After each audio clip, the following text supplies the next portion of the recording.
केवल यादवों और मुसलमानों पर ध्यान केंद्रित करने से यह प्रक्रिया पक्षपातपूर्ण और अन्यायपूर्ण लगती है। इस चयनात्मक कार्रवाई से अच्छे और बुरे दोनों परिणाम हो सकते हैं। उत्तर प्रदेश राज्य में सरकार ने एक नया अभियान शुरू किया है। इस अभियान का लक्ष्य उन लोगों को हटाना है जो गांवों में सरकारी जमीन पर अवैध रूप से रह रहे हैं। इसे अक्सर अतिक्रमण विरोधी अभियान कहा जाता है। इसका मतलब है कि अगर किसी ने सरकार या समुदाय से संबंधित जमीन पर घर, दुकान या कोई और ढांचा बनाया है तो सरकार उसे हटा देगी। ये कार्रवाई शासक द्वारा भेजे गए एक पत्र के बाद की गई है। ये पत्र, जिसमें उन्हें अपने नियंत्रण वाले सभी गांवों में यह काम तुरंत शुरू करने के लिए कहा गया था। सरकार का कहना है कि सभी के उपयोग के लिए सार्वजनिक स्थानों की रक्षा करना जरूरी है।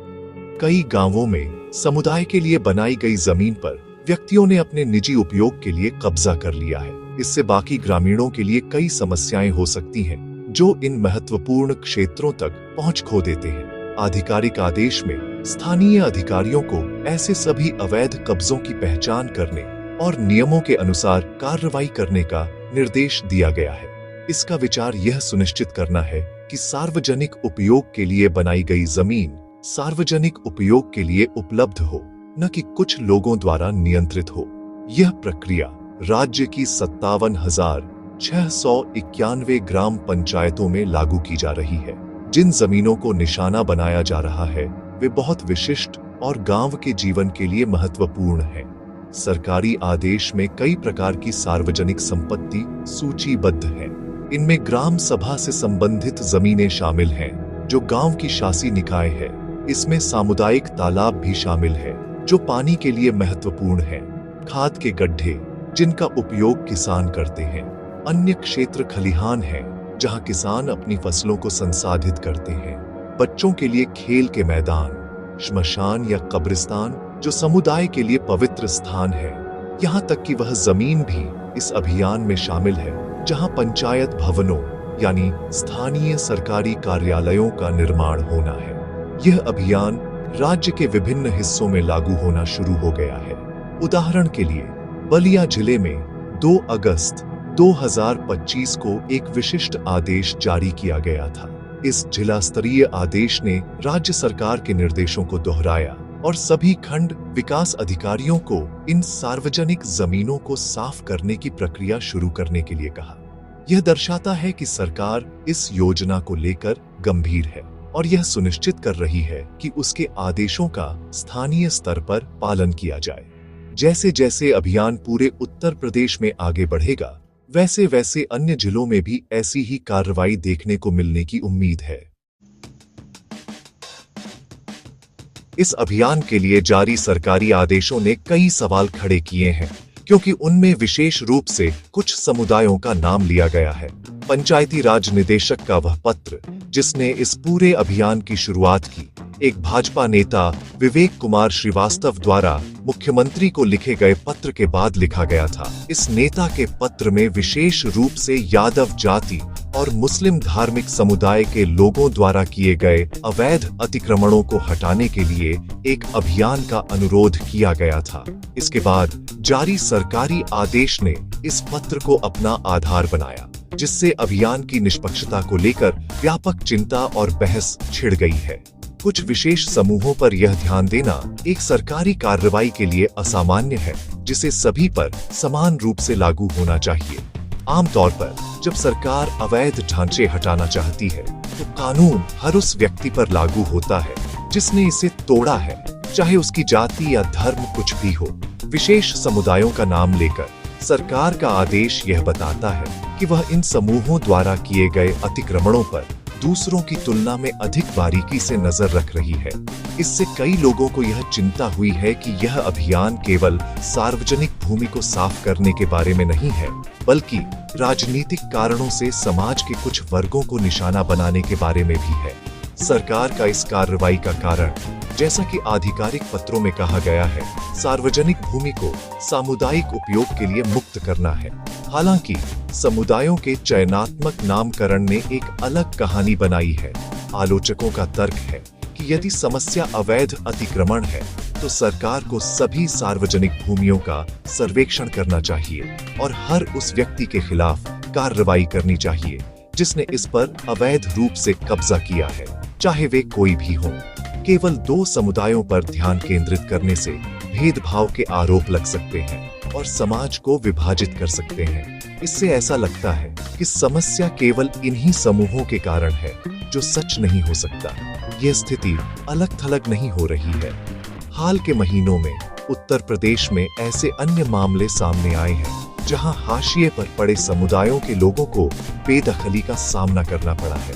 उदाहरण के लिए हापुड़ में 41 दलित परिवारों को बताया गया कि उनके घर अवैध तालाब की जमीन पर थे, भले ही उन्होंने कहा कि उन्हें दशकों पहले आधिकारिक तौर पर वहां स्थानांतरित किया गया था। संभल में एक विधवा और उसके बच्चों को बहुत कम समय की सूचना पर बेदखल कर दिया गया। ये घटनाएं नए राज्यव्यापी आदेश के साथ मिलकर एक ऐसा पैटर्न बनाती है जो यह बताता है कि राज्य की कार्रवाई कमजोर और अल्पसंख्यक समुदायों को असमान रूप से प्रभावित कर रही है, जिससे न्याय और समानता के बारे में गंभीर सवाल उठते हैं। सार्वजनिक भूमि किसी भी ग्रामीण समुदाय की रीढ़ होती है। यह साझा धन है जो हर किसी का है, न कि केवल एक व्यक्ति या परिवार का। यह भूमि कई आवश्यक उद्देश्यों को पूरा करती है जो गांव के सामाजिक और आर्थिक जीवन के लिए महत्वपूर्ण है। एक गांव के खेल के मैदान के बारे में सोचिए। यह सिर्फ एक खाली जमीन का टुकड़ा नहीं है। यह वह जगह है जहां बच्चे खेलते हैं, सामाजिक होना सीखते हैं और स्वस्थ रहते हैं। यह एक ऐसी जगह है जहां सामुदायिक कार्यक्रम और त्योहार आयोजित किए जा सकते हैं जो सभी को एक साथ लाते हैं। जब एक खेल के मैदान पर कोई निजी उपयोग के लिए कब्जा कर लेता है तो पूरा समुदाय, खासकर उसके बच्चे, कुछ बहुत ही मूल्यवान खो देते हैं। इसी तरह अन्य प्रकार की सार्वजनिक भूमि भी उतनी ही महत्वपूर्ण है। तालाब और अन्य जल निकाय जानवरों के लिए, सिंचाई के लिए और स्थानीय पर्यावरण को बनाए रखने के लिए पानी का स्रोत है। वे भूजल को रिचार्ज करने में मदद करते हैं, जो एक ऐसे देश में महत्वपूर्ण है जहां खेती पानी की उपलब्धता पर बहुत अधिक निर्भर करती है। श्मशान और कब्रिस्तान पवित्र स्थान है। वे समुदायों के लिए अपने प्रियजनों के अंतिम संस्कार गरिमा के साथ करने के लिए आवश्यक है। इस भूमि पर कब्जा करना न केवल अवैध है, यह गांव में रहने वाले लोगों की संस्कृति और परंपराओं के प्रति गहरा अपमान है। ग्राम सभा की भूमि भी गांव के विकास के लिए अत्यंत महत्वपूर्ण है। इस भूमि का उपयोग स्कूल, स्वास्थ्य क्लिनिक, सामुदायिक हॉल या पंचायत भवन जैसे सरकारी कार्यालय बनाने के लिए किया जा सकता है। ये सुविधाएं सभी को लाभ पहुंचाती हैं और सभी निवासियों के जीवन की गुणवत्ता में सुधार करती है।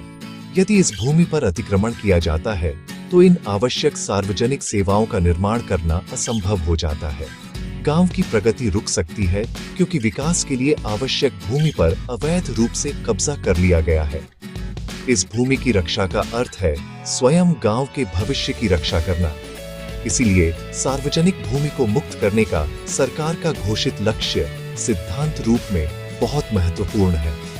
जब सार्वजनिक भूमि संरक्षित होती है और सभी के लिए उपलब्ध होती है तो पूरे समुदाय को लाभ होता है। यह सुनिश्चित करता है कि संसाधनों को समान रूप से साझा किया जाए और गांव के पास बढ़ने और फलने फूलने के लिए आवश्यक जगह हो। यह किसानों की जरूरतों का समर्थन करता है, बच्चों को खेलने के लिए जगह प्रदान करता है और आवश्यक सेवाओं के निर्माण की अनुमति देता है। इन सामान्य स्थानों की रक्षा का विचार समस्या नहीं है। सवाल यह है कि यह कैसे किया जाता है और क्या यह सभी के लिए निष्पक्ष रूप से किया जाता है। जबकि हर कोई इस बात से सहमत हो सकता है कि सार्वजनिक भूमि की रक्षा करना एक अच्छी बात है, जिस तरह से उत्तर प्रदेश सरकार इसे कर रही है, वह एक गंभीर सवाल उठाता है। क्या कुछ ही समुदायों को निशाना बनाना उचित है? कानून एक ऐसे चश्मे की तरह होना चाहिए जो सब कुछ एक ही तरह से देखे। इससे कोई फर्क नहीं पड़ना चाहिए कि कानून तोड़ने वाला व्यक्ति किस जाति या धर्म का है। यदि नियम यह है कि कोई भी सार्वजनिक भूमि पर अवैध रूप से कब्जा नहीं कर सकता है, तो वह नियम हर उस व्यक्ति पर लागू होना चाहिए जो इसे तोड़ता है। केवल यादवों और मुसलमानों पर ध्यान केंद्रित करने से यह प्रक्रिया पक्षपातपूर्ण और अन्यायपूर्ण लगती है। इस चयनात्मक कार्रवाई से अच्छे और बुरे दोनों परिणाम हो सकते हैं। अच्छे पक्ष में कुछ सार्वजनिक भूमि को साफ किया जा सकता है और समुदाय को उसके उपयोग के लिए वापस किया जा सकता है। एक गांव को अपना खेल का मैदान वापस मिल सकता है या एक तालाब को बहाल किया जा सकता है। इससे स्थानीय निवासियों के लिए कुछ सकारात्मक परिणाम हो सकते हैं जो इन स्थानों का फिर से उपयोग कर पाएंगे। हालांकि बुरे परिणाम लंबे समय में बहुत अधिक हानिकारक हो सकते हैं।